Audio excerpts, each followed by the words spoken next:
Hello, beautiful boss babes. Are you ready to chase life with Kelly?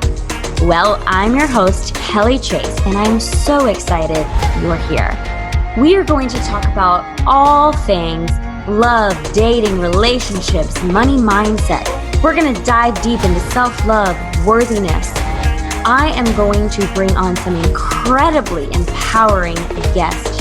We're going to have fun, we're going to laugh, and perhaps we're even going to shed some tears together. I am here to empower you, inspire you, and motivate you to create the life you crave. I am so excited for today's episode. Let's dive in. Hi guys, welcome back to the show. I am so excited. She really doesn't need that much of an introduction because we all fell in love with her on Love is Blind Season 2. So I want to welcome Miss Deepti Vempati to the show. Hi, I'm so happy to be here. Thanks for having me. Absolutely. I've been just ever since obviously me seeing the show and just being connected to you in the DMs and everything, I'm just and seeing your growth and everything since the show aired, I'm just cheering you on, and it just makes me so happy for you. Oh, that's so sweet of you. Yeah, I remember when you first reached out to me. It feels like this whole year has been 5 years long. Yeah, I get it. I'm what month am I in?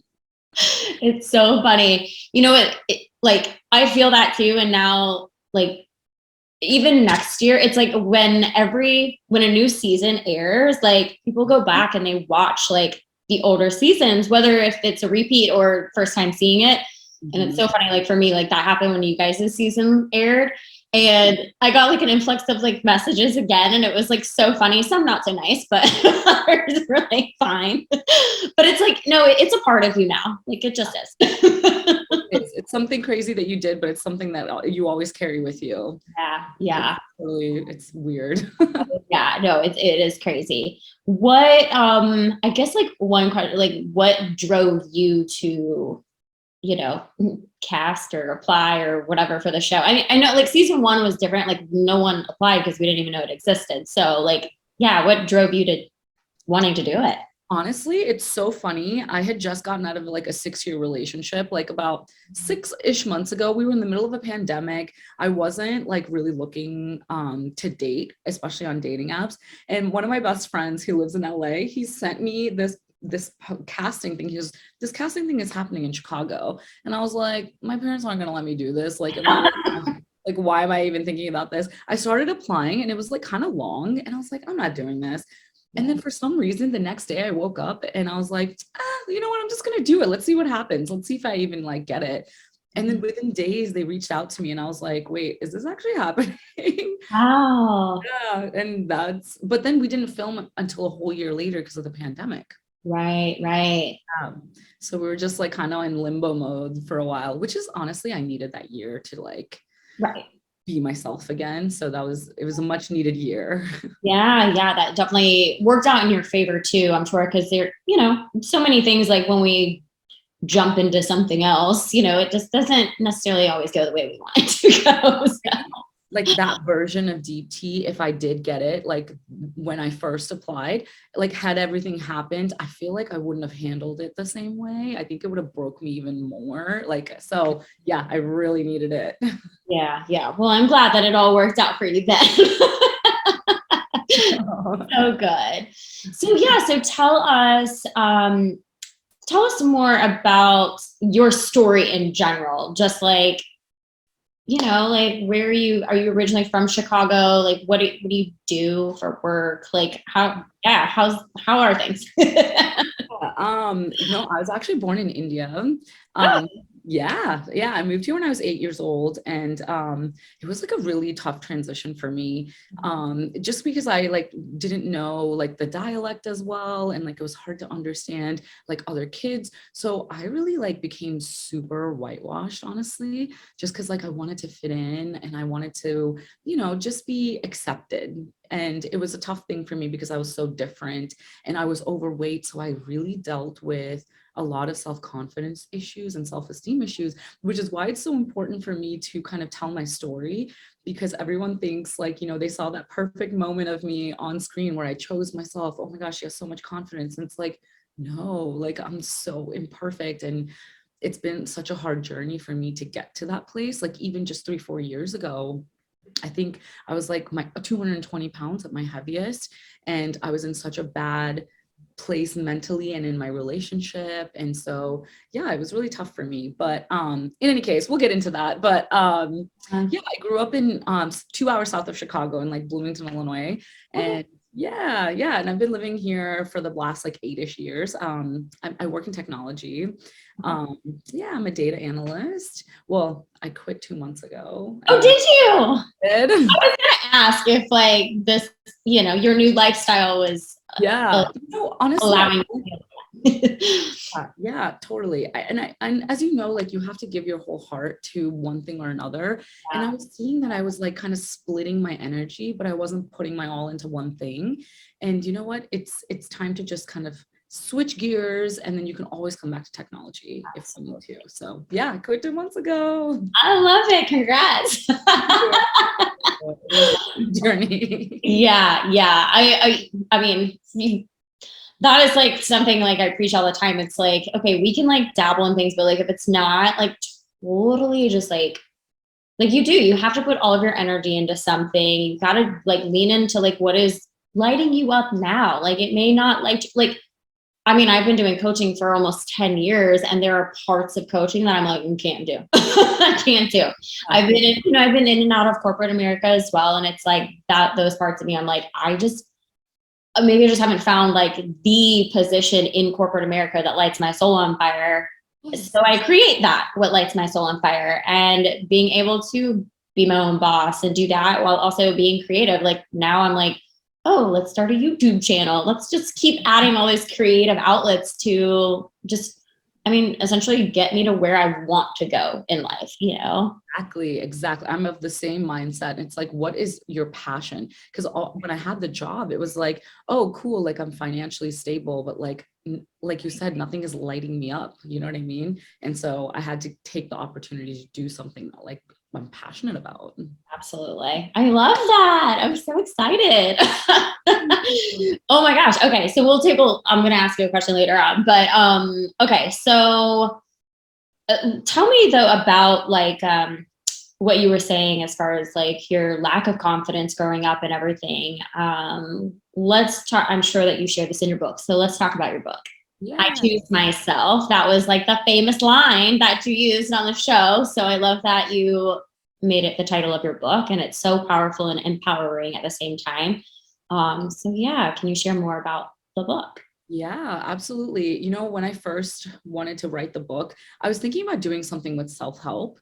But I thought to myself, I was like, why would anyone want to read a self-help book from me? Because they don't really, as you know from the show, like there's the tiniest piece of our lives that's like displayed, you know what I mean? And so people don't know the backstory of how I became who I am. And so I thought it was really important for me to share the journey, just in hopes that like it resonates with at least one person, and they can think, oh, if I feel the way that she felt at that age, and it like resonates with me in some way, then I know that there's hope for the future, or that I can change, or that you need to identify that there's a problem, and I've not been perfect at all growing up, like I've made so many mistakes. Like I told you, like I became so whitewashed. I ran from my culture. I wasn't doing the right type of things. I had an eating disorder. I had like, there's a lot of levels, or like a lot of layers there. And I wanted to kind of just talk about it so people can understand that you can have all of these, insecurities and these things. But the important thing is that we identify that there's a problem, and that address those deep rooted issues, instead of just, just suppressing the feelings of, oh, okay, like I feel this, but I'm not going to like do anything about it, and it tends to come out in different weird ways when we don't address it. And so this book is really just about saying, you know what, like, yes, I know the words I choose myself are so overused now. I'm like, okay, if one more person says it, but The message is that before you love other people, before you give all of your energy to someone else, make sure that you're taking care of you and your needs first. Absolutely. Absolutely. I love that. Mm-hmm. Yeah, I'm preaching that all the time. I swear my friends probably are like, Kelly, like self-love. Okay, whatever. Like, but it's the root of everything. Like every single thing that we do, like from body insecurities to staying in toxic relationships to staying in toxic work environments, like it's love. Like coming back to self-love, when you really truly are in integrity with yourself and honor yourself, you're gonna show up better in those situations. You're gonna make more aligned decisions for your highest good, and which makes it the good of all for all people, you know? Exactly. And you're able to set those boundaries. Cause like my whole life, I'm literally a people pleaser. Like, Same, girl. Same. yeah, I'm just like, I don't want anyone to be upset with me. I'm just going to do whatever someone else wants. And it's like, that is so unhealthy, especially in relationships. It just like drains your energy and you're just like, who am I anymore? You know? And so, yeah, like for me, the biggest thing was like being able to set a boundary and that being okay. That's, you know, I've learned, I'm still learning that, honestly. Yeah. Yeah. We all are. I mean, it's, you know, as I said, like I'm figuring life out every day, taking one step at a time, of course. But I mean, yeah, that was kind of like a similar thing as far as the people pleasing, very big thing that I've been working on. I mean, it was brought to my attention more or less back in 2018, like literally right after filming Love is Blind. Like I hired a mindset coach, but it was like a therapist to me. So it was like the most profound, like inner child shadow work kind of stuff. And all these behaviors of mine were like revealed, and people pleasing was at the height of everything. And because it was like, I was 4, I was in preschool, and this little girl told me I couldn't play with her and the other girls. Yeah. I'm like, I'm 4. Deep rooted. Deep rooted. Yeah. So like my level of like wanting to be loved and accepted started from that, or that's at least my first memory of it. Could have been from parents or whatever too, sure, but that's like my first memory that I just felt so rejected and insignificant. And so yeah, throughout my entire life, boys, everything, I'm like, just love me, just love me. I'll do anything, you know. Yeah. Oh, it's the worst. But Yeah. it's like, again, like you said, the first step is to identify that there's that problem, or not even a problem, but that there's like this characteristic to you that needs to be like, you know, handled differently, or you need to kind of work on, you know, framing it differently, because it doesn't mean you can't love people. It just means you have to love them in your own way, but that's healthy for you. Yes, exactly. Oh my gosh. I love that. Yeah. Honestly, I need to go to therapy. I do. Just like, I think it's like, so even just doing like podcasts and talking to people about it, I've realized like how much it helps me things and like understand myself better when I like talk about it. And I'm like, therapy would be so beneficial. But like growing up, especially as a South Asian woman, therapy is such a stigma. Like, you know, like your Indian, your brown parents are just like, go outside and get some sunshine and you'll be happy, you know? That's true. I am happier, but it still hurts. You know? Yeah. Well, how did they, like, when you mentioned the fact that you like whitewashed yourself, like how was that to your parents to see you wanting to fit in and blend in and maybe going against your culture? Yeah, I think it was really tough for them because they held on to the culture so hardly, because they didn't want me to lose my language. They didn't want me to lose like the cultural things or the religious things.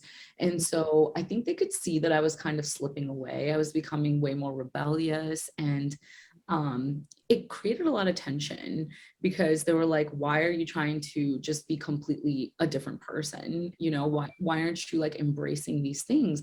Like, I remember even when my friends would come over when they were younger, I'd be like, Mom, you can't wear Indian outfits in the house. Like, my friends are coming over.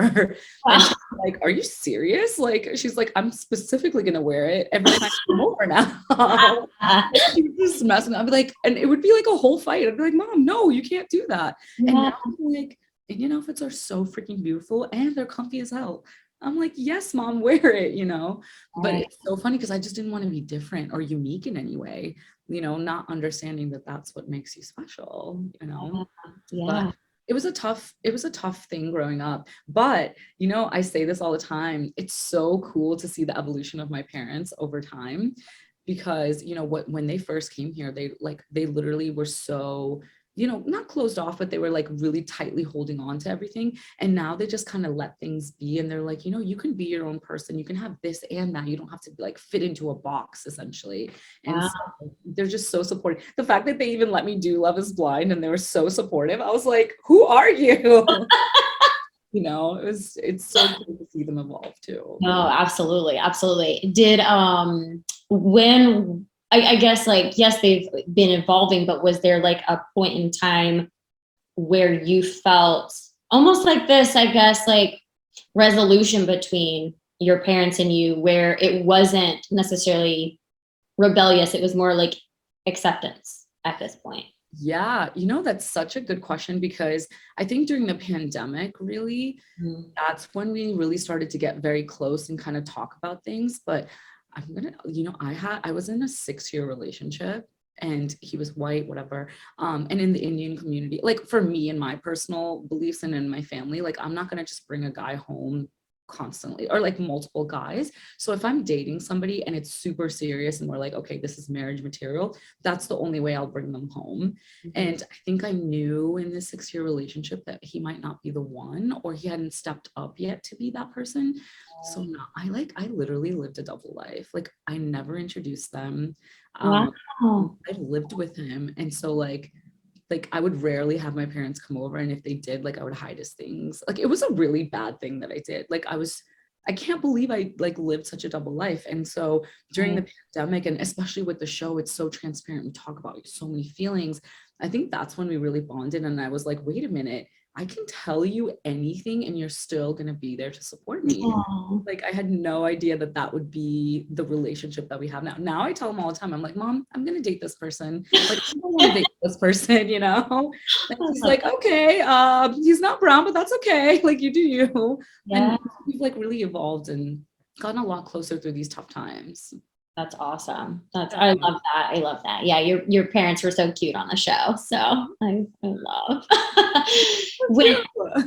Thank you. Did you ever like them not knowing about this 6-year relationship? Obviously they know now, but was that something just during the pandemic? Like, hey, by the way, I dated a white guy for the last 6 years. Yeah, my mom was like, I knew you were doing something, but like for you to say it. But she was like, I could sense that, like, you know, there was something there. But yeah, she was just like, I can't believe you didn't feel comfortable to come to me. And so it made them really address like their own way of like raising us. You know, they were like, you shouldn't be scared to come to us with anything. And so that's kind of like how we talked about it. And we're like, yeah, you know, I don't think it's anything that you did. It's just like I set a certain set of expectations for what you expected, but it's not reality, you know? Yeah. So, lots of good, honest conversations from all of this. That's amazing. Yeah, no, I love that. I guess the same kind of happened with me too. I mean, like I said, like right after Love is Blind, I started working with a mindset coach, and just so much was brought up. And, you know, essentially it's our, you know, social programming, our cultural programming, like whatever, parental programming, all of that makes us who we are. And so there were times that I would like learn something about myself and I would share it with my parents, my mother, and more specifically, and she would be like a little insulted and got a little defensive at first. And I was like, but it was funny. Like there was like one time we were talking about like money mindset, and I was like, yeah, like I think that I have like kind of low self-worth because I was told like I can't afford that and it's too expensive, and like that, or like, you know, oh, it's just enough or whatever. And I was like, and I feel like, you know, because I heard that growing up my whole life, my mom was like, how dare you? You know, like we gave you what we could afford, and like, you know, you got more than we would have gotten as kids and all this stuff. And, but it was funny because like a month later or something, like I'm at my parents' house and my mom said something and she used like a completely different language in how she said it. And I was like, did I teach you that? And she was like, I mean, your father and I are just trying to use different like choose different words to say the same thing, but like say it differently. So it doesn't have like such a harsh meaning. And I was like, oh my God, I affected you. I helped you learn and grow. It's Isn't that so cool to see parents grow and then you teach each other? That's so cool. I It love was super that. cool. Yeah, it was really cool. But, you know, I have to, because of that time, like I really did feel like bad though, that I like was like, well, you made me feel unworthy kind of thing. Like I wasn't trying to say it like that. It probably came out that way, but it hurt my mom's feelings, of course. But so I'm definitely more delicate in the way that I approach things now. Yes. It's not that you impacted her negatively. It's just that these are the words that framed my mindset in this way. It's not like, it's just something that I need to change so that I can look at myself differently. Exactly. Right?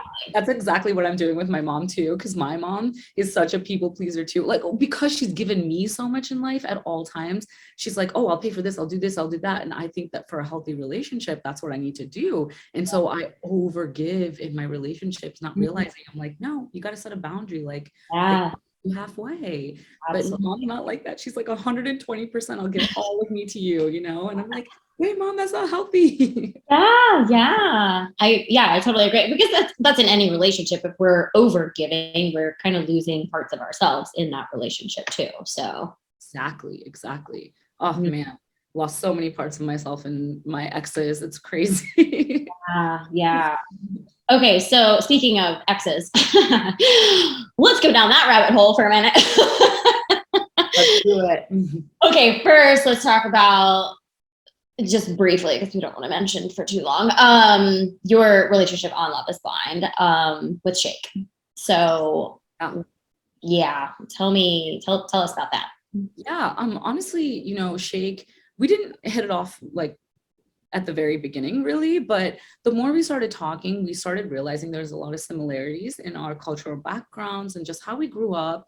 And so we kind of connected on that. You know, he kind of went through a whole like whitewashing period too, where he like wanted to fit in, you know, and we looked to our significant others for like self-assurance. And, you know, there's a lot of layers there that I feel like I was able to extract out of him. And so, you know, there's a reason why I picked him. I think I saw a lot of goodness in him. Yes, it was like clouded by a lot of superficiality. But again, just even understanding that that's the case, like I should have known that it takes time for people to change, you know, especially when like 30 plus 31, 32 years, however old he was, I think it was 32. It takes a, you know, you're wired a certain way for a long time. It's going to take a while to kind of get out of that. Right. And so I think I expected more from him, and it's okay that he didn't deliver it. I think where the hurt comes in with him is that, you know, even as a friend, like I thought I made a good friend at least. Like, it's okay if you're not attracted to me. Who cares? There's multiple people who are. That's not a problem for me. But I thought we built this friendship and this, you know, loyalty, and for me to like hear while the show was airing the vile things that he said behind my back. And it wasn't even the things that got aired, because there's a lot more. And that's why people are like, oh my God, like, why do you hate him so much? It's like, honestly, I don't hate him. I that takes effort. Yeah, right. Totally. I'm very indifferent to him. I want him to be happy. I want him to do his own thing. But it's like, don't sit here and pretend like you were this perfect person to me. You know, you talked a lot of shit behind my back. And for those reasons, I can choose to set a boundary and not have you in my life. That is, I can 100% make that decision. And yeah, that's kind of where I'm at with him. Please do your thing. The past is the past. I've moved on. Like, keep my name out of your mouth. I don't talk about you. But, you know, that's where I'm at with him, because he is, you know, he just spreads a lot of hate, and I'm just not that type of person. I don't want that in my life. Absolutely. I know when you know, I reached out to like all of you guys, you know, right before the show was airing, because I was like, I know what they're about to go through, and I just like want them to feel supported by someone who actually knows like what they're about to go through. And you know, that's probably when you and I had first connected, and it was interesting because I did have a phone call conversation with Shake after the handful of certain episodes had aired and stuff.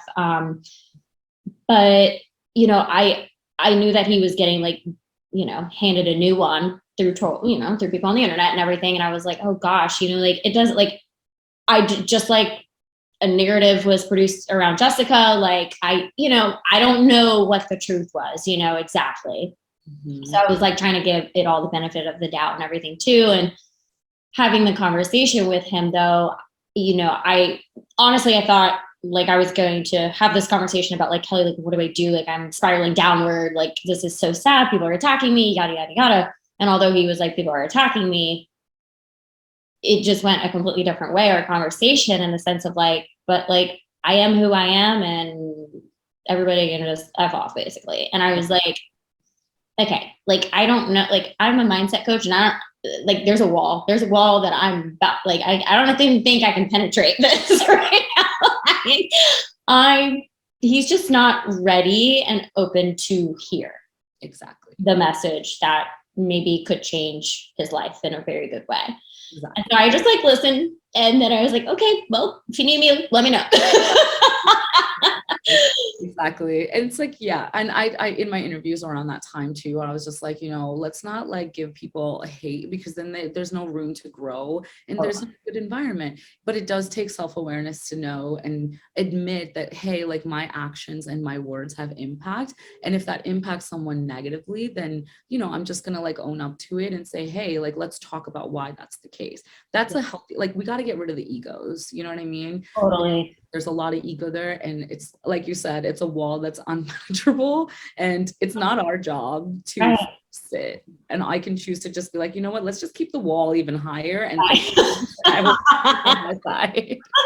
Yeah, exactly. Yeah, so that's kind of, where I'm at with that. Right, exactly. Yeah. And you're not, no more people pleasing, no more fixing other people, all the things. Not our problem. Not our problem, not our responsibility. Okay, so thank you for sharing that with me. Okay, so then besties with Kyle. Let's talk about Kyle. I mean, I resonated. I was literally like tearing up, like watching those scenes. Obviously, I'm just watching scenes. I don't have to know all the truth and all the things. But it's just resonating so hard. And I know I messaged you and told you, I was like, I went through something like this. So I know like what's going on.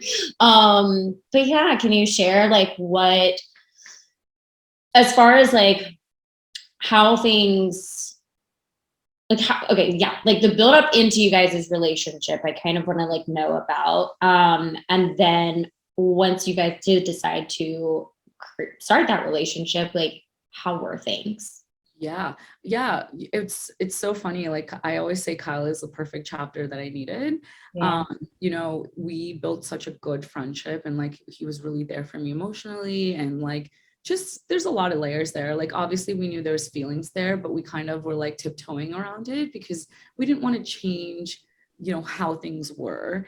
But, filming After the Altar, it kind of really forced us to address those feelings. And we had to either, take the leap, or, it would have been even hard to just stay friends. Honestly, it was getting to that point. So we were at that pivotal moment, and, we took the leap, but I think there was so much change happening in our lives at that time, just because the show had just aired. It wasn't the right time for us to jump into a relationship. And like, honestly, I don't regret anything. Like, I knew that we had to do that, but there was like a lot of other layers, like so much pressure on us, and there was like, so many eyes on us at all times, and it was just tough. And I think I was like, again, I was getting into that same pattern that I get into with relationships, where I 100,000% overgive. And, I think like I was losing myself again, like I was trying to be a version of myself that would be perfect for him, instead of just being myself. And, it was like that line that we crossed after friendship, and you would think like, oh, guys were friends, nothing should really change. And I think a lot didn't, but in my head, a lot did. Like, I was feeling insecure a lot, like, because I get a lot of men in my DMs. So I know that he gets a lot of women, there's temptation out there. And I think it was like, I was just, I have this like anxious attachment style too. And I'm a thinker. So if someone doesn't cater to that, and instead like is like, why are you doing that, or like kind of dismissing it, you just like need compatibility in that sense. And we were just finding that it was just too hard, and it was better to kind of like, grow separately for a while. And I'm hoping that like maybe in 6 to 8 months or a year, whatever it is, like we can come back to a friendship. But as of right now, I think we just need to like go on our journeys alone, and like figure out who we are in this different space that we're living in. Absolutely. Yeah. I think that's a really mature and responsible thing for you both to do too. And not because just because it doesn't work doesn't mean the feelings went away immediately either, you know? So it's hard to be like, okay, well, we can still be friends and like hang out and like be around each other and stuff, because I'm sure the feelings are still there. It's just, you know. Yeah, I tried that didn't work. Yeah. I was like, I get it. yeah, I was like, this isn't gonna work. Like, I don't want to see you with other people. You didn't want to see me with, it's like, it's too much. I'm like, let's just do our thing. Yeah. No, sure. Yeah. I'm like a month out of not speaking to my old friend. But we've dabbled for 3 years. So, but we've known each other for 25. So Oh my God, there's so much history there. so much history. Yeah. Yeah. We've been friends for a long time, but yeah, it was just like not aligning for whatever reason. But the first time that I resonated so much with what you just said about kind of like over giving and be kind of like not like you were showing up differently as you guys started dating. And I felt like that's how I was too when this guy and I first like crossed that boundary as well. Like I was like, wait a second, like why? Like I felt like different and weird, and I would show up and I'm like, Kelly, like snap out of it. Like what is going on with you? Like just be cool. Be like, cool again. But you're like, why am I this way? Like, why am I acting like this or thinking in this way? Yeah. When we were friends, it was not like that at all. You know what I mean? You're just so much more yourself, you know? Yeah. Exactly that. It was so weird. It was so weird. But yeah, I just recently had to have that conversation. Like, I have feelings for you, but you're not. Yeah. Like he wasn't having the feelings back with me in the same way. And so I was like, I can't keep like, I want to hang out with you and I want to talk to you all the time because I've known you forever and you're just one of my good friends, but I have more feelings for you than just a friendship. So there's like this bit of hope and there's like a different motive around me wanting to talk to you and hanging out with you. So in order for me to really, you know, end this, we have to end this. Like we just have to like stop being friends for a while. You know, get a reset, honestly. Yeah. When you do that too, it like, you know, absence makes the heart go fonder too. Yeah. And it's like, you really realize like sometimes it takes losing somebody to know how much you really love them. Or if you want that, you know, you figure that out, you know? Right. Absolutely. Yeah. But like, you can't even think about it. You gotta let the universe just do its thing. You gotta focus on you, all that love and energy that you're giving to him, like take it inward, baby. That's right. That's right. That's exactly where I'm at too. It is, you know. Yeah, it is. It is. It's hard, but it's good because like it creates space for me to heal and identify areas that I need to work on and like areas that I need to improve and just like pour my love that I wanted to give this person into other things that I was maybe not pouring my love into. So that's exactly what it was for me too. I would give so much to Kyle or like think about what he wanted to do during the day. And like we were together 24/7 and it was like, wait a minute, like I forgot that I have goals. Like I have all these things to do, but all I wanted to do was hang out with him and like be around him. And I'm like, wait, I wasn't taking the time or the space to, you know, build my other relationships or build the projects I wanted to work on. So it was, we needed that break, honestly. Yeah. Well, I'm proud of you. I mean, I'm proud of you both for recognizing that. And because it's not hard. I mean, it's not easy. So, you know, and recognizing all of that and taking the steps to just create that space for healing and improvement and being on yourself again. So that's good. I feel like we do that though. It's like we get like so like just sometimes like over consumed with like the love and the feelings and all of that and then we kind of like revert back to that like losing ourselves in those relationships again. And it's like, wait a second, like as you just said, it's like I have goals, like I gotta pursue these things too. So it's a balance. Why, Kelly? I freaking hate the people online who are like, season 2 is so embarrassing, it's such a failure. And I'm like, okay, people, isn't breaking up a part of life? Like that's what season 2 has taught you, that you need to get out of toxic situations if it's not serving you. Like I'm just like, it's not a fail whatsoever. We're like, we figured out so much about ourselves during the process of this and did the hardest thing we could ever do by leaving people that we love. Yeah. The hardest thing ever. It's like, don't you guys think that we want it to work? Like, right. Here being like, oh my God, like look at us, you know, it's like it's the hardest thing to do that. Oh yeah. It's like so hard for people to understand. Oh, for sure. Yeah. I mean, granted, I like love the fact that, you know, Amber and Matt and Lauren and Cameron are still married and together, but like a part of me is like so shocked and surprised. Like it really worked. Like, wow, like so cool. Yeah. They're so sweet. I've met Cameron and Lauren quite a bit actually. Yeah. And, I haven't seen Amber and Barnett yet though, but No, you haven't. Yeah. Hopefully. Yeah, you will. I'm sure. I know. I never see. I was like, I guess maybe it was like back in January or February was the last time I saw Lauren. I haven't seen Cameron in forever.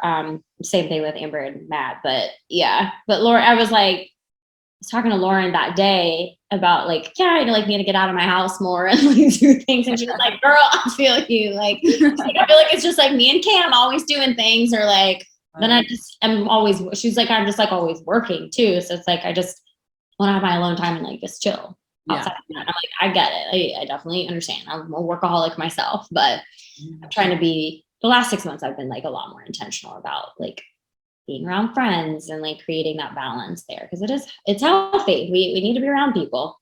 Yeah. My friendships are my saving grace. Like that's what I say about this season. Everyone's like, you know, what was the best thing, whatever. And then we're like, yeah, we wanted to find love, but we found it in the most unexpected way. And honestly, these girlfriends that I've made, I freaking love them. Like we're going to the Harry Styles concert on Saturday. Like we just like hang out all the time. Our group chat's always going. Like we just know that we have the support, you know, that if anyone needs it. So it's amazing. I love that. No, I love that. It's funny. I have like total like FOMO of you guys because of like the people that I'm like the most close with still from the show. I mean, yeah, like Elsie and Diamond are here. We just don't see each other as often. And then like Jess and Giannina, I got really close with, and they don't live in a state. So it's like hard to, you know, but I'm like, oh my God, they're always doing fun things together. We're all literally like a 10-minute radius. Yeah. I'm like, I'm moving to Chicago. I'm going to go hang out with him. Yeah, come on over. I love it. Yeah. I've had multiple conversations with Danielle too. And I just like, she's so cool. I love her. I love her. She's so sweet. I'm so obsessed with her new song. I am too. I know when she shared that the other day, I was like, wait, what are you doing? And she's like, oh, I write songs. And I was like, wait, what? And then she like launched something of her singing. And I was like, what's going on? This is awesome. Yeah, she's always been a writer, and like she's written songs when she was like super young too. Yeah. So I'm just so happy that she, you know, is coming back into it and like actually doing it. I'm so proud of her. It's awesome to see. Yeah, absolutely. I'm so glad. I'm like, everything is just like, you know, I always say this, I'm a big manifestation person, but like everything really is working out for you exactly as it's meant to. We have to undergo the like hardships and the heartaches in order to like really align us to what path we're supposed to be on, you know? And it's always gonna be these forks in the road that we decide to take, but it's okay. 100%. I'm totally a manifester type of person too. And like I totally believe in law of attraction too. So like if you're like giving yourself all of the love and you're like showing up at like a higher vibrational frequency, I think you like attract those type of people too. Like, no more toxicity, because that's kind of what you're used to in this low vibrational field of yours, you know? And that's honestly, I'm just like, I'm so ready for once in my life. I feel like I've like broken the toxic cycle. I'm just ready to get what I deserve. And I'm like, wait, I know that I deserve a lot now, you know? And so finally in that place. Yeah. Good. It's so empowering. It's such a powerful feeling inside, but like just so empowering of yourself to like, when you choose yourself, like it really is. Like, yes, like, I mean, like I said, like having that conversation with the boys to be like, I just can't do this anymore. It was like, it sucked. I was crying. I was like crying really hard, and it hurt, while also like he left in my house, and I was like, oh my God, I did it. I freaking did it. Like, good job, Kelly. It's like, it's okay to feel sad about after making the right decision, right? But then you're like, this was the right thing, because then you feel it and you're like, okay, yeah, I'm proud of you. That's awesome. It's really hard to do that. It's so hard.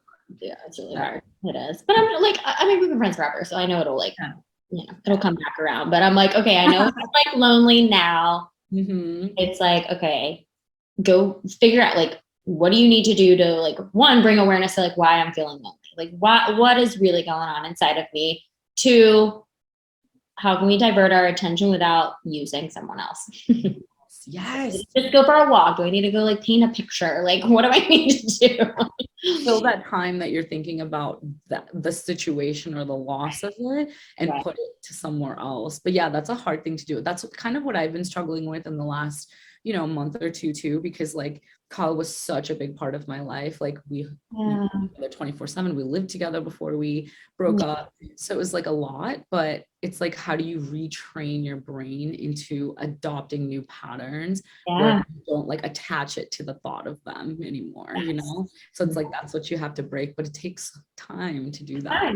Yeah. Like, self grace through the way. Yeah, it definitely does.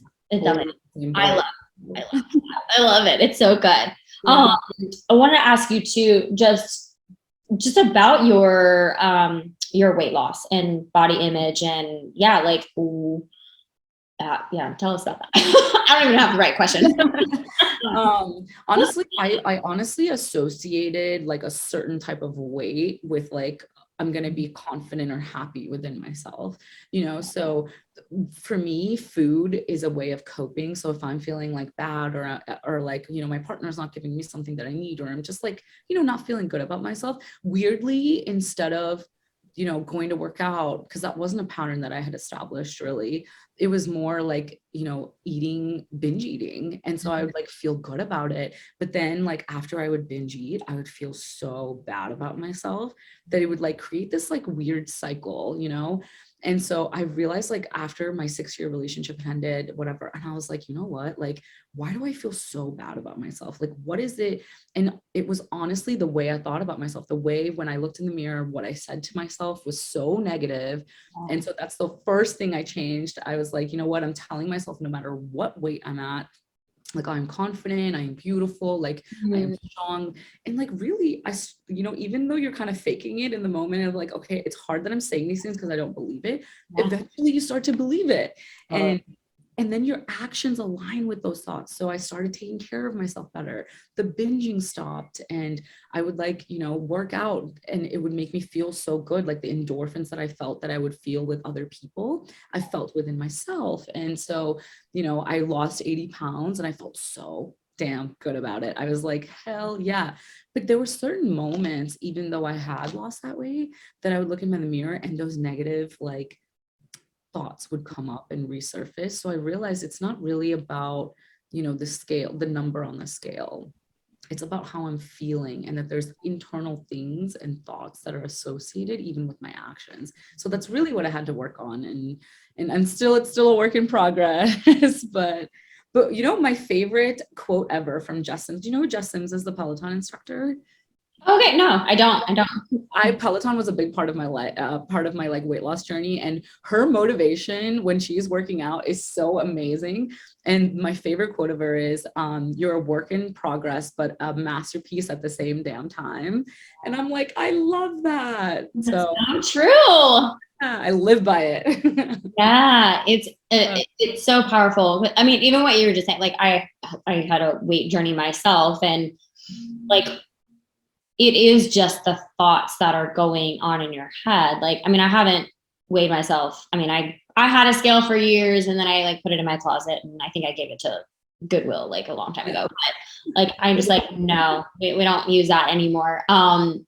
But even like, it didn't matter when I was 30 pounds overweight or 10 pounds underweight or where I thought I wanted to be or whatever. Like, I was always searching for something else. And I know that it was not, it wasn't the weight. Yes. It was an emptiness and a void that I was longing for that couldn't find for a long time. And, I started my whole like self-love journey, like right before probably like the year before we started filming Love is Blind, and, just reading personal development books and, doing meditations and doing all that kind of stuff and taking my self-care level to a different level. I mean, whenever I thought of self-care, I was like, yeah, you eat healthy and like, you work out. That's it. Yeah. But it got so much deeper than that once I started like really understanding how the mind works and all of that. And So going into Love is Blind, I felt like this, I don't know, this like different level of confidence come over me. A lot of awareness too, which was like really interesting because I was like, okay, like the year ago me would have like drank every alcohol here that was on set and probably like had a grand old time talking to all these boys. But I was like, I don't want to, like, that was one thing, like I didn't really like indulge in drinking while filming. So I was like, I don't want to like skew my thoughts or anything like that. Like I really wanted to be present and I really wanted to like be this way. And I wanted to be aware of like what I was doing, what I was saying, all of that as well. And, you know, but afterwards, that's, like I said, I hired that mindset coach and it was just like, it took me to like these like deeper levels of things that helped me really understand how the conscious and subconscious mind were working. And that's what I've been studying now for the last, 3.5, 4 years is that. And what you were saying, it's like, as far as like those affirmations, like our affirmation, there is just thoughts. And basically like, we've been saying other things, the negative, the low vibrational words and language for so long that of course, like that's what our mind is remembering. So if we can start to use more positive, higher vibrational language, then our subconscious mind will start to consume that information. And then, yeah, your actions just kind of start to reflect how your new thoughts are. And then you start to create different results. Like that's just like how it works. But it was just so fascinating for me because I'm like, I wish they taught me this when I was like 5. They teach this up in school. It's so important. I'm like, I never use calculus or algebra ever. Are you kidding me? It's so important. It's so important. Honestly, it's like the power of the mind is so huge and it really shapes our entire reality. And if you're talking negatively, wait, have you ever heard of that experiment where you talk to plants? Yeah, like positively or negatively, and they like wilt or like thrive. Yeah. Like, look at this, people. It's evidence. It's physical evidence. For sure. Yeah. I have 3 plants in my house right now. Like I was never, like I had a cactus for a long time because I was like, I can't, they're low maintenance. Yeah. I wound up sticking it outside and it died because I forgot to like go outside and water it. Yeah. So I killed a cactus and I was like, oh my God, like, how do you kill a cactus? But now I've had 3 plants for the last like 2 years and they are thriving. And I know it's because they have names and I talk to them every day. Yes. Like a positive environment in your household. Let's go, baby. Poor cactus, RIP. I know. So I had it like through college and everything. I was like, dang it. It had a good life, It did. It really did. Oh my gosh. Okay. So this has been so good. I feel like I want to ask you like so many more questions now. What are you doing next? Like, I know obviously we just came out with the book, which is amazing. You're doing this whole like podcast and book tour and all of that. What else are you like projects that you're working on if you can share? Yeah, I'm working on a podcast as well, but honestly, I've found it really empowering to just get out there and talk to people. I love people and just connecting with them. And it's so weird when I've talked to so many people just like, while we're out there, like in Toronto, when we did the book launch party and things, and there were so many people who came up to me and cried with me, Kelly. It was so sweet. And I was like, oh my God, I can't believe that we can like connect in this way. And that, I've never met you in my entire life, but like, there's so many like things that align for us that like we've gone through. And so I think just like connecting with people in that way has been really cool. So I'm like, I really want to continue doing like conferences and talking to people and like meeting people in that way. But one beautiful thing about life right now is that it is so unexpected. Yeah. And actually, I don't know exactly what I'm going to be doing in a year. And I kind of love that because most of the time, like my parents are always like, you need structure, you need to know what's happening, what you're doing. And I'm just happy that I don't. I just want to go with the flow. Yeah. Like things will come to me as life is happening. Like, oh, like it sparks an idea. So yeah, that's kind of where I'm at. I'm just going with the flow and enjoying life along the way. Yeah. I love that. It's so Chase Life with Kelly. I just love it all.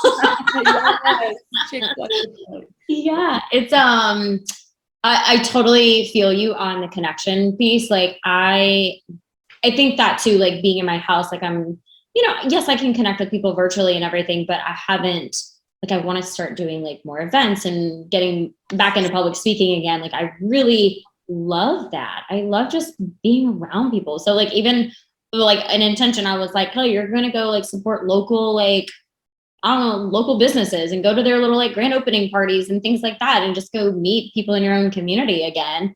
Like I feel like there was like a really big year or two of my life that I just like totally reclused. And it was when I started my whole self-love journey. Like I was just like, I had like two sets of friends, or what it felt like, the friends that were like going out and partying all the time, which that's cool.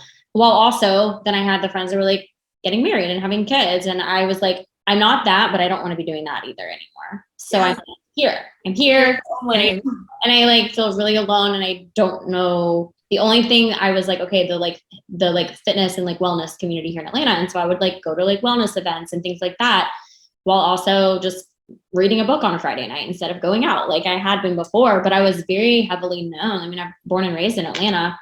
So I was like very heavy in the like party scene here, more or less. Like I was like promoting club parties and things like that all the time. Like I loved it. It was so fun. But I think it was the human connection that I loved. I love being around people, and I love the social aspect. So it's like, okay, how can I take that like party with me, but like in a different way now?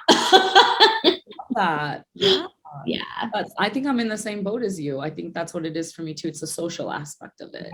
Yeah, that's so cool. Yeah, rewiring it a little bit and exactly look a little different. Yeah. Right. Don't have to stay out till 3 a.m. Yeah. We're starting at 10 a.m. people. Right.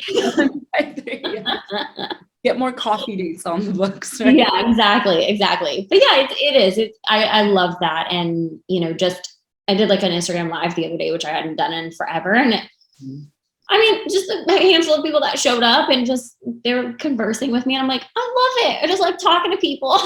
It's so nice. I think that's like what's so great about this podcast too. Like I really love doing the podcast. I did take, half a year off from doing it, but getting back into it, it has just felt so good and so normal and so natural. And I love connecting with, people like yourself. And it's just fun hearing people's stories and giving everyone a platform to share their story. It's just fun. Totally. And there's so many things that you can relate to too. And like, you're just like, oh my God, like I've gone through that. And it creates such a bond and such a connection along. It's so cool. Yeah. I love that. Yeah, it does. What is your, do you have an idea of what you want your podcast to be about?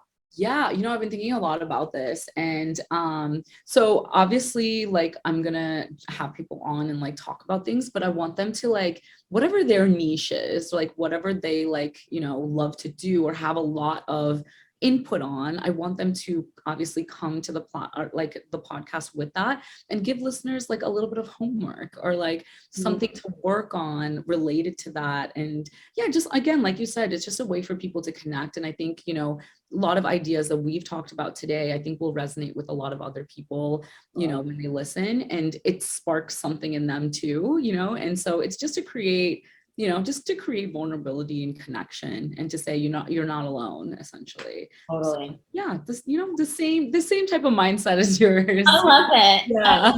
Oh, it's so good. I love it so much. I know to share a little vulnerability of me, I think that we can get caught up sometimes, or I did a little bit, get caught up in the, like, what am I supposed to be doing? What should I be doing? That kind of thing. And, oh, I have this like celebrity title now, or an influencer, like, how does everyone else want me to be, and that kind of thing. And it really bothered me for a while. And even with the podcast, that's why I took half a year off, because I had to get realigned to the like purpose and the mission behind the podcast, because I started like just seeing, I guess, maybe the quote unquote success of other podcasts out there. And I was like, oh, well, what are they doing to make it like as successful as it is? Like, and so I was like, maybe thinking I needed to do stuff like that, or having more like, oh, let's make it like all reality TV people on my podcast and like a big name. And, and I think some of my most fun episodes that I've had my friends on. Like, yourself. Yeah, you're yourself. Like, it's so fun, So, I mean, I feel like, you know, but then like I meet you and I'm like, oh my God, I feel like she could be my bestie. Like, yeah. It's like it just connects people. But I know what you mean though. It's like you are acting out of what's expected. Right. Based on what you think society expects you to do. I get into that so much, especially when I got the platform. I was like, oh my God, I have this like perfect title. And it's like, no, like I'm not perfect whatsoever. Right. Like, you know, I go out, I do this, I do that. Like, I'm not like this like little princess that like I appear to be, you know? So that's why I wanted to write the book too. But yeah, you know, you have to let go of, because people are going to have opinions no matter what. They're going to talk no matter what, but we cannot let that define our reality. Nope. Nope, not at all. Like, talk all you want, you know, like I know who I am and what I bring to the table, just like you do. And, you know, when something has good intention, it shines through so much. Absolutely. It's so good. I love it. Oh, it's so good.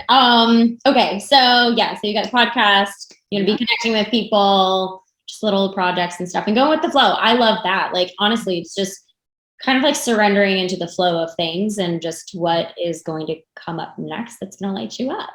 Yeah. Yes. I love that. What's going to light you up, baby? Yeah. Well, good. Well, okay. I mean, some people may not know where to find you. So where can they find you and connect with you most? Yeah, I'm on Instagram and TikTok, Life with Deeps. And then you can get my book, I Choose Myself, exclusively on Amazon. Amazing. I love it. So good. Thank you so much for being here today. Like, you really are such a delight and joy, and I want to come to Chicago now. Come to Chicago, and thank you so much for having me on. This was such a fun conversation. Absolutely. Come visit us. We'll show you a good time. I will. No, I definitely will. I'm coming. I'm booking my flights here. No, I'm just kidding. No, but thank you and good luck with everything. You too, Kelly. I appreciate it. I'll talk to you soon. Okay. Bye, honey. If you loved this episode, please download, share, rate, and review. If you are ready to step into that next level version of you and grow your business and bank account, it's time to unleash your goddess magic and chase life with Kelly. You can start this epic expansion journey by diving into the Goddess Magic course bundle found at chaselifetogether.com. Please connect with me on Instagram at chaselifewithkelly. Join the Chase Life with Kelly Facebook community and subscribe to my YouTube channel. Till next time, create the life you crave, babe, and chase life with Kelly.